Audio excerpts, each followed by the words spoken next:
अब इससे प्रीवियस वाली वीडियो के अंदर हमने क्या देखा है, डायरेक्ट मेथड और अज्यूम मीन मेथड। अब हम यहाँ पर स्टेप डेविएशन देखेंगे। स्टेप डेविएशन डी से ही समझ में आना कि हमें यू निकालने की बात हो रही है, ठीक है। तो यू कैसे निकालेंगे, डी अपॉन में क्लास मार्क का गैप। कैसे निकालना है, क्लास मार्क का गैप। और इसका फॉर्मूला क्या होता है, F I multiply you I, F I multiply you I. Simple है। अब हम इसी एग्जाम्पल पे चलते हैं, ठीक है। अब मुझे क्या निकालना है, u निकालना है। तो मैंने पहले d निकाल रखा था, ठीक है। अब मैं यहाँ पे क्या मान लेती हूँ, इसको d मान लेती हूँ। क्या मानती हूँ, d। तो ये यहाँ पे d कैसे निकलेगा, x माइनस 50 अपॉन में 10। 10 क्यों, क्योंकि इसके क्लास मार्क का गैप कितना है, 10 है।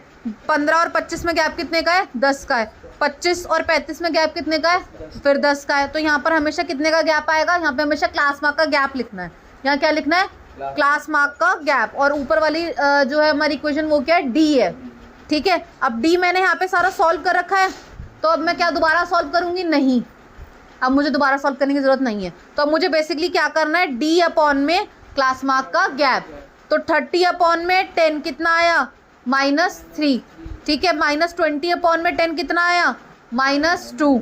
-10 अपॉन में 10 कितना आया, -1। 10 अपॉन में 0 कितना आया, 0। अब समझ में आया, हमारे पास क्या निकल गया बेटा, u निकल गया। क्या निकल गया, u निकल गया। अब मुझे क्या निकालना है, एफ आई मल्टीप्लाई यू आई। अब मुझे क्या निकालना है, यू आई। तो मुझे इस यू आई को इस एफ आई से क्या करना है, मल्टीप्लाई करना है। 6 3 ज़ा 18, 11 2 ज़ा 22। तो आपके पास क्या निकल जाएगा, u निकल जाएगा। क्या निकल जाएगा, u निकल जाएगा। समझ में आया। बाद में एक्स आई एफ आई लोगे और उसको उसकी हाइट भी यहाँ मेंशन है, h से मल्टीप्लाई करोगे और आपके पास ये पूरी इक्वेशन सॉल्व हो जाएगी। समझ में आ गया, कोई दिक्कत।